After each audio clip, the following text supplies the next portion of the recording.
Hello friend, मेरे इस channel पे आप सभी का फिर से स्वागत है। और जैसा कि आपको पता है कि मैं अपने इस चैनल पे बीपीएससी एईडीओ साथ ही साथ बीपीएससी ट्री 4.0 या 73वां ही बीपीएससी, इसके अलावा बिहार एसएससी स्पेशल का कुछ एग्जाम होने वाला है, तो उसके रिगार्डिंग हम करेंट अफेयर शुरू किए थे। और आज मेरा अगला वीडियो है, तो चलिए शुरू करते हैं। तो सबसे पहला आज का क्वेश्चन है कि सीएम साथ योजना किसके द्वारा लॉन्च किया गया है। तो सीएम साथ योजना जो है वो केरल सरकार का एक योजना है। ठीक है, पहली बात तो कि सीएम साथ योजना किसका, कौन से सरकार का योजना है, तो केरल सरकार का योजना है। अब इसके अलावा इसका काम क्या है, तो इसके तहत क्या किया जाएगा कि उच्च अंक प्राप्त करने वाले छात्र को वित्तीय सहायता दी जाएगी। सीएम साथ योजना के तहत क्या किया जाएगा कि जो जो छात्र को उच्च अंक प्राप्त होगा, ज़्यादा अंक प्राप्त होगा, उसको वित्तीय सहायता प्रदान किया जाएगा। तो सीएम साथ योजना केरल सरकार का एक योजना है, इसके तहत उच्च अंक प्राप्त करने वाले छात्रों को वित्तीय सहायता दिया जाएगा। इसके अलावा केरल सरकार का कुछ और योजना है, जैसे सीएम चा श्रमिक कल्याण प्रकल्प योजना। सीएम चा श्रमिक कल्याण प्रकल्प योजना भी जो है ना, वो केरल सरकार का ही एक योजना है। ये क्वेश्चन पूछा गया था, इसीलिए हम इसको शामिल किए हैं एग्जाम। अगला है, विश्व का दूसरा सबसे बड़ा चाय निर्यातक देश कौन बन गया है। तो विश्व का दूसरा सबसे बड़ा चाय निर्यातक देश बन गया है अपना देश भारत।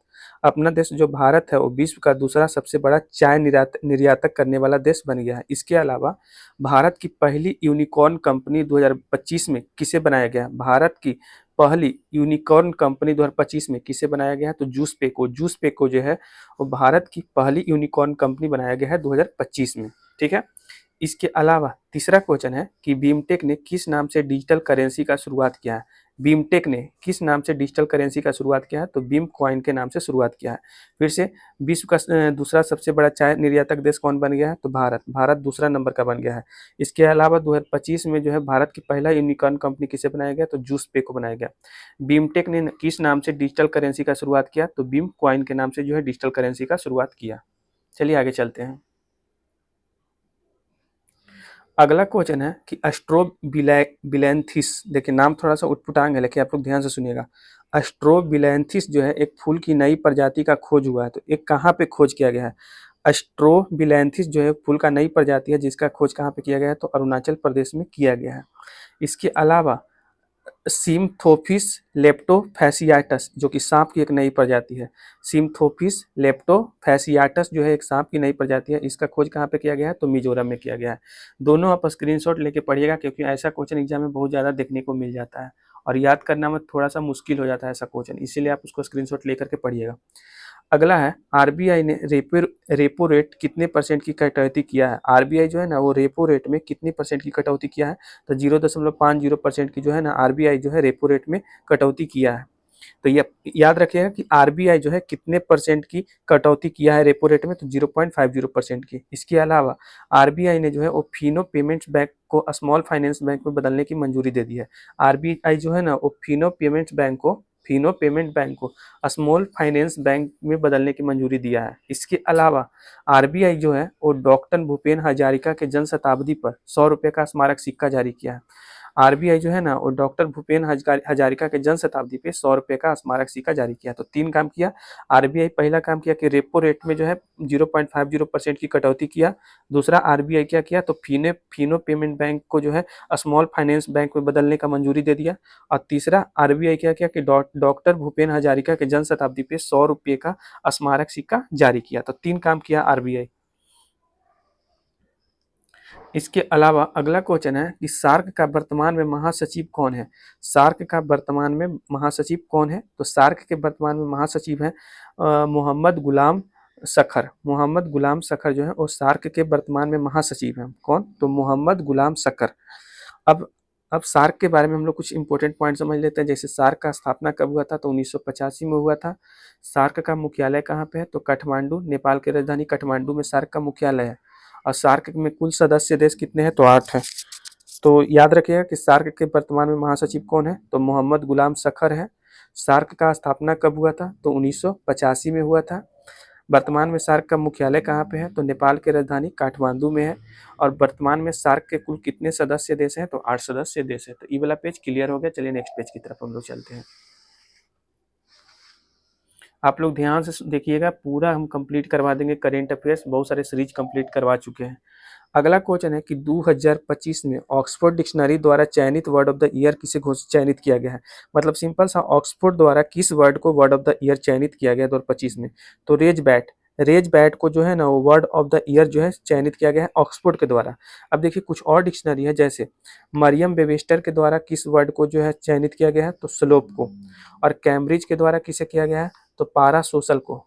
कैम्ब्रिज के द्वारा पारा सोशल को, और कोलिंस के द्वारा वाइब कोडिंग, और डिक्शनरी कॉम के द्वारा तो 67। याद रखिएगा। देखिए ऑक्सफोर्ड के द्वारा किसे, तो थी रेज बैट को। मेरियम वेबस्टर के द्वारा किसे, तो स्लोप को। कैम्ब्रिज के द्वारा किसे, तो पारा सोशल। कॉलिंस के द्वारा किसे, तो वाइब कोडिंग को। और डिक्शनरी डॉट कॉम के द्वारा किसे किया गया है, तो 67 को किया गया है।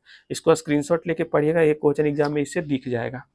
ठीक है, चलिए आगे चलते हैं हम लोग। अगला है कि द्वितवाह चक्रवात का नामकरण किस देश के द्वारा किया गया। एक द्वितवाह चक्रवात है, द्वितवाह चक्रवात, इसका नामकरण किसके द्वारा किया गया था, तो यमन के द्वारा। यमन के द्वारा द्वितवाह चक्रवात का नामकरण किया गया था।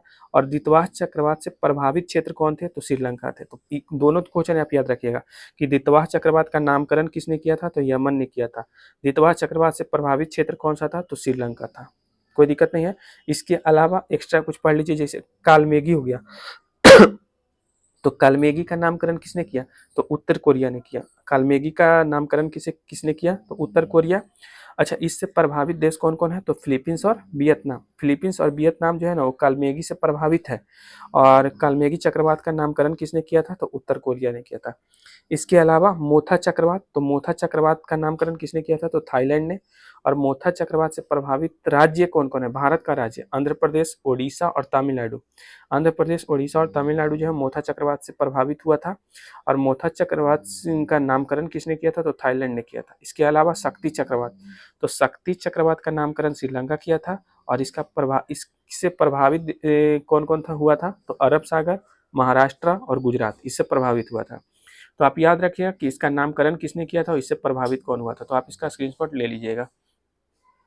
और वैसे आपको पीडीएफ चाहिए होगा तो हम अपना नंबर बता देते हैं, उस पर आप मैसेज कीजिएगा ना तो हम आपको पीडीएफ दे देंगे। ये मेरा नंबर है 9572589800। मेरे पास पूरा पीडीएफ है करेंट अफेयर्स का, सब हाथ से लिखा हुआ है। और उसमें सिर्फ वीवीआई पॉइंट, इधर उधर का पॉइंट उसमें शामिल नहीं किया गया है।